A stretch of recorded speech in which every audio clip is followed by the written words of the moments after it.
Si vous aimez mes vidéos, abonnez-vous et mettez un pouce bleu. Et si le cœur vous en dit, faites un tour par ma page Tipeee pour me soutenir.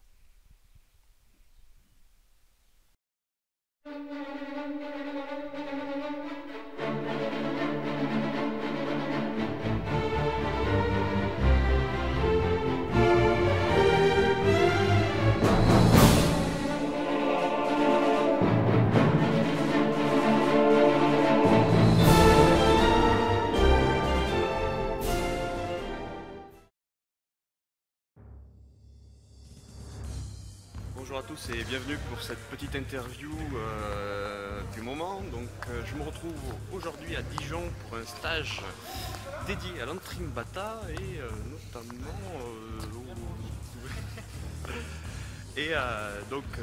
Antrimbata, donc le bâton irlandais, un petit peu de Berknuckle et en fin de stage j'ai l'immense honneur de pouvoir donner aussi un petit cours ou du moins une petite découverte de la savate et de la boxe française traditionnelle. Je suis donc avec le club Les Choses au Point et je vais donc interviewer Cyril Kurz-Perrier et on va voir qu'est-ce qu'il a d'intéressant à nous dire ce bonhomme. A tout de suite.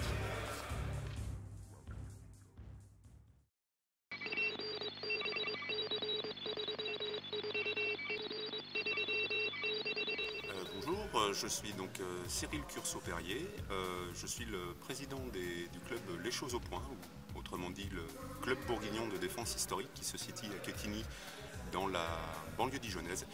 Et nous pratiquons des arts martiaux historiques européens sourcés sur du fin 19e, début 20e.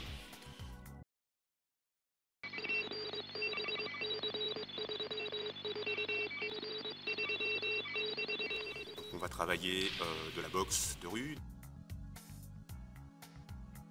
de la canne, du couteau.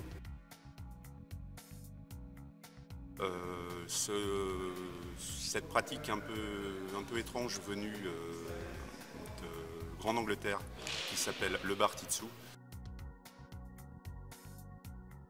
plus connu dans les films de Sherlock Holmes, et notamment depuis peu du combat au bâton irlandais sur le style Antrim.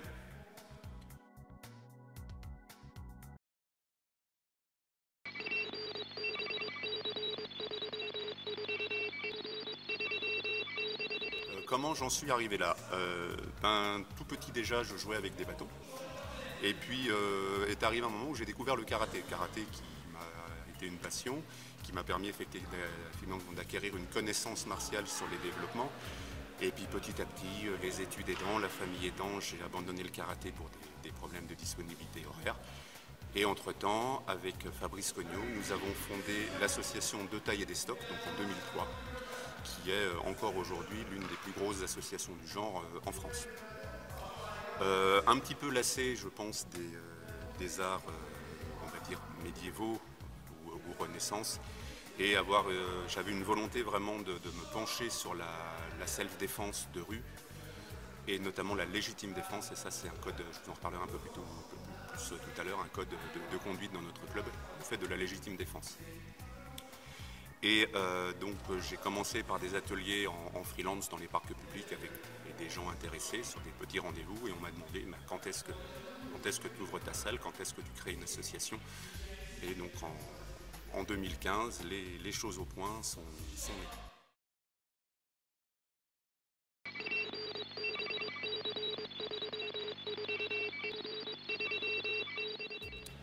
Alors les disciplines qu'on pratique, je vous en ai parlé très rapidement tout à l'heure, ce sont accessoirement des arts dits civils.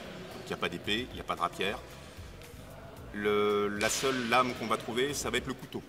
Le couteau de poche, le couteau du marlou, du mauvais garçon, ou alors du gentleman qui sort dans la rue avec son canif, parce que les rues de Belleville ou de Montmartre ne sont pas très sûres quand on sort de l'opéra ou du théâtre avec madame. Et il y a des manuels qui ont été écrits dans fin 19e, début 20e, qui nous donnent des conseils ou des techniques proprement dites pour se défendre avec une canne, avec un chapeau, avec un parapluie.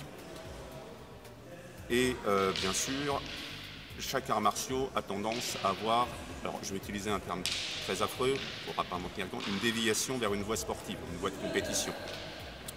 La canne, au départ, a été faite pour se défendre. Quand le boucher parle de sa technique du voyageur, il a élaboré 3 techniques avec une grosse canne de cornouiller pour se défendre. Petit à petit, il s'est dit, si on peut faire 3 techniques, je peux en faire un peu plus. Il a écrit un manuel qui s'appelle l'art de tirer la canne en 25 leçons. 25 leçons pour se servir d'une canne et pouvoir contrer les attaques. Il précise que c'est tout à fait efficace dans la rue. On la pratique en salle avec des assauts régulés et réglementés, mais que dans la rue, la seule règle étant de rentrer vivant chez soi, on oublie effectivement le respect du partenaire, puisqu'en face on a un adversaire. Et on va trouver la même chose avec la boxe ou la savate. Alaric d'ailleurs nous expliquera tout à l'heure la différence essentielle entre ces deux pratiques. Je vous ai parlé du Bartitsu. Bartitsu, si vous avez vu les derniers films avec Robert Downey Jr. Et Sherlock Holmes, vous voyez des techniques de combat au corps à corps, c'est ce qu'on appelle du Bartitsu. Le Bartitsu, c'est un joyeux mélange entre de la boxe anglaise, de la canne dite française mais suisse et anglaise, avec une approche aussi de cet art qui nous vient des colonies d'Extrême-Orient et notamment du Japon, le Jiu-Jitsu. C'est vraiment cette distance qui manque aux boxeurs et aux kennistes, c'est qu'est-ce qui se passe quand l'individu nous a posé les mains dessus et qu'on doit faire de la lutte. On est habillé, les Japonais effectivement s'habillent en kimono, font des cris un peu bizarres, se roulent par terre, mais nous quand on est en gentleman en costume et qu'on ne veut pas tomber par terre, déjà parce qu'on est anglais, on ne se laisse pas se traîner par terre quand il y a de vulgaires ruffians, quelles sont les techniques qu'on peut développer pour neutraliser son adversaire, le jeter à terre et rentrer vivant chez soi. Donc ça c'est le Bartitsu. L'entrime, je vous en ai parlé un instant, et de la lutte. De la lutte pure et simple. Là on ne fait pas de la lutte 19e, là on va faire nos courses un petit peu plus tôt, donc au 15e siècle, chez Fiori di Liberi, parce qu'on estime que la lutte telle qu'elle est décrite dans les textes 19e a déjà une vocation sportive et n'est plus efficace dans la rue. Alors que Fiori explique très bien dans son manuel que lui connaît 2 types de lutte. Il y a la lutte pour jouer, celle qu'on fait sur les places de village avec les copains, les bottes de paille et le corps rendu d'huile, et la lutte pour casser ou la lutte pour tuer. Et je vous laisse deviner quelle lutte on va utiliser dans nos pratiques. Et je rebondirai aussi là-dessus en disant tuer des gens, c'est pas bien. Blesser des gens, c'est pas bien, c'est interdit. Et je vous parlais de légitime défense et une des lignes de conduite qu'on a aujourd'hui dans notre club et que j'aimerais voir développer dans tous les clubs qui se disent de faire de la self-défense, c'est l'article du code pénal 122-5.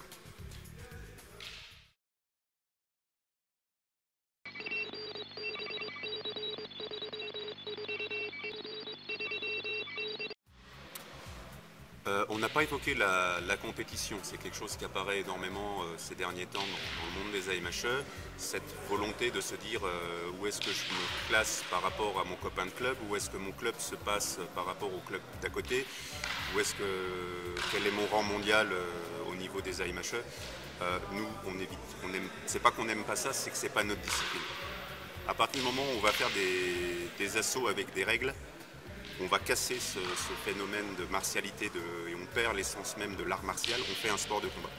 Alors bien évidemment que ça nous arrive de chausser des protections adaptées et d'avoir des simulateurs, comme nos collègues en AMHE, on va dire plus tardifs, plus anciens ont des épées sécurisées, ont des glaives ou des boucliers sécurisés, bien sûr des protections adaptées pour faire des assauts à vitesse presque réelle et se dire voilà, la technique elle passe à pleine vitesse, la technique elle passe pas parce qu'elle n'est pas à pleine vitesse, donc nous on va faire la même chose. On va équiper de casques, on va se mettre des gants parce que les doigts c'est quand même très fragile, ça reste la cible prioritaire notamment à la canne et au bâton irlandais. Et la seule codification qu'on va gérer, c'est on respecte son partenaire. Par contre, on lui donne de l'intention pour lui laisser l'occasion de placer des techniques telles qu'on les a travaillées sur le cours précédent ou sur l'historique de la pédagogie. Le but du jeu, c'est pas dire je suis le meilleur ou dire ouais, je suis le gros bras du club, j'ai défait tout le monde et je suis le meilleur. Le but du jeu, c'est dire plutôt vas-y, fais-toi plaisir, je te laisse des ouvertures, essaye de comprendre le comportement, le langage corporel que je t'offre pour savoir si malheureusement dans la rue, équipé de ta canne ou à point nu, tu puisses répondre pour sauver autre chose qu'une médaille. J'entends ta vie.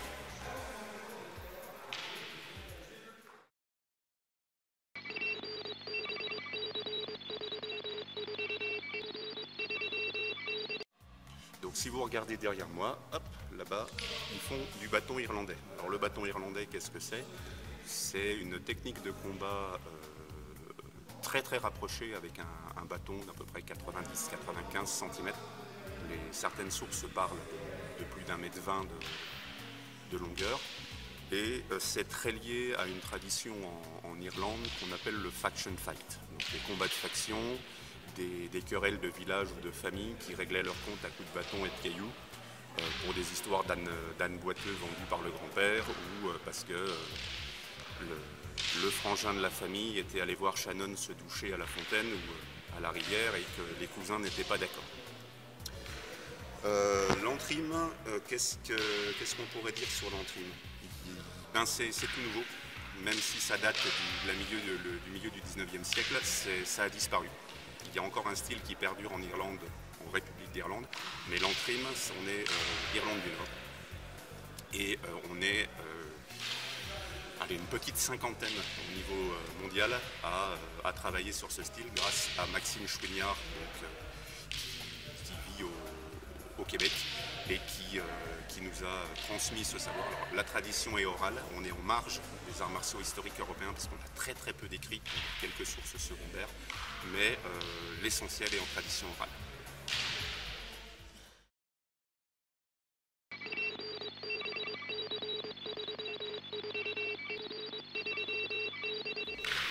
Alors aujourd'hui, je vous ai dit qu'on on va avoir 4 ans. Bah oui, c'est notre anniversaire ce week-end, puisqu'on a été fondé au 1er mois novembre 2015. Bon anniversaire, les choses au point. Donc on travaille à Quetigny. De Tailler-les-Stocks est à Dijon, a une notoriété phénoménale sur Dijon, la Bourgogne, la France et le monde entier. Nous, on est un tout petit peu plus petit. On n'a pas non plus envie d'être trop grand pour se dire on prend du temps pour chacun et surtout après on n'est pas assez nombreux au niveau instructeur pour gérer des cours tout le temps.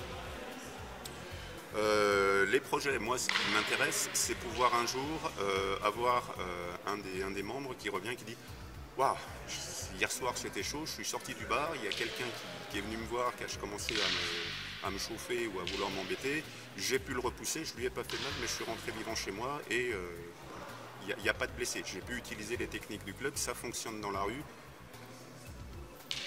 On ne fabrique pas des guerriers, on ne fabrique pas des tueurs. J'essaye juste de laisser, avec Hugo et nos instructeurs, de dire voilà quels sont les comportements à adopter sur une situation qui craint. À commencer par courir. Apprenez à courir, vous mettez de la distance avec votre agresseur, ça va très bien. Les petits projets, à partir lundi. Dès lundi, on reprend la saison hivernale. Et notre grand projet pour l'instant, en collaboration avec une autre association sur Quetigny, parce que Quetigny est une ville qui vit énormément avec ses associations et qui aime faire vivre ses associations entre elles et par-delà le monde vraiment de la commune. On va travailler avec l'association AVES qui s'occupe d'handicapés, de personnes à mobilité réduite. Et donc on a été approché par cette association en disant écoutez, venez nous montrer vos pratiques, venez jouer avec nous, venez montrer comment. Alors bien sûr, il est hors de question de faire des assauts à la canne quand on est en fauteuil roulant, mais c'est de pouvoir se dire si moi j'étais en fauteuil roulant, comment je présenterais la pratique, de se mettre aussi à la place de ces personnes qu'on a déjà rencontrées avant les vacances de Toussaint pour se familiariser.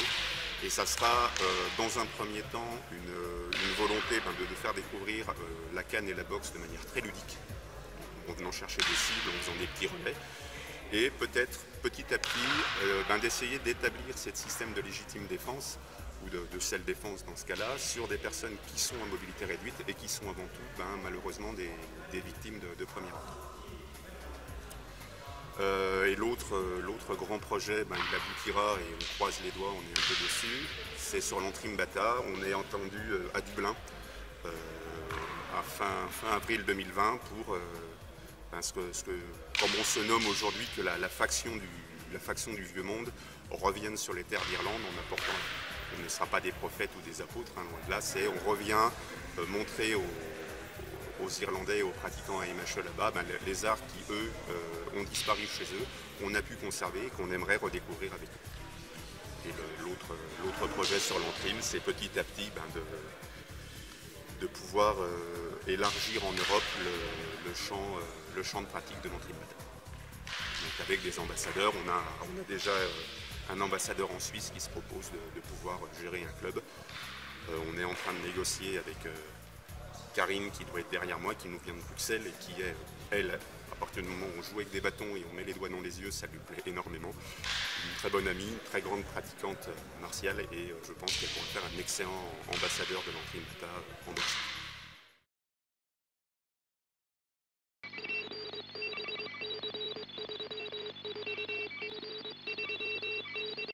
Alors Quetigny, oui, Quetigny est une ville qui fait tout pour ses associations. Vous regardez le gymnase qui est autour de nous, il nous est cédé de façon gracieuse pour le week-end entier. On a une salle qui nous est cédée tout aussi de façon gracieuse pour nos entraînements hebdomadaires. Et il y a vraiment une volonté de faire vivre les associations. Alors bien évidemment, une association de combat et de salle défense va marcher beaucoup moins bien qu'une association de danse traditionnelle ou d'une école de musique. Mais Quetigny essaye vraiment de donner sa chance à toutes les associations qui motivent l'activité culturelle ou sportive de la ville.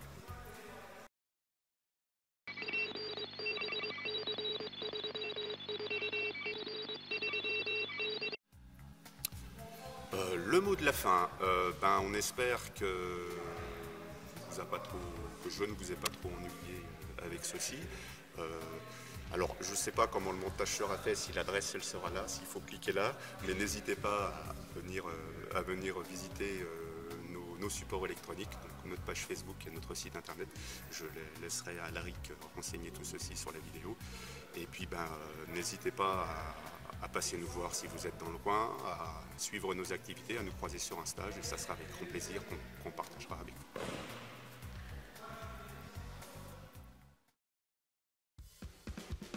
Cette interview est désormais terminée et j'espère qu'elle vous aura plu.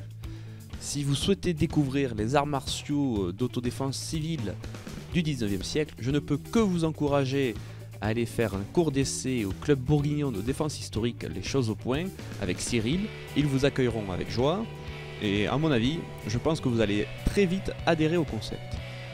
Vous avez donc toutes les infos qui défilent dans l'écran défilant et je vais donc recopier tout ceci dans la description de la vidéo afin que vous retrouviez facilement les coordonnées. Sur ce, entraînez-vous bien, amusez-vous bien et à la prochaine!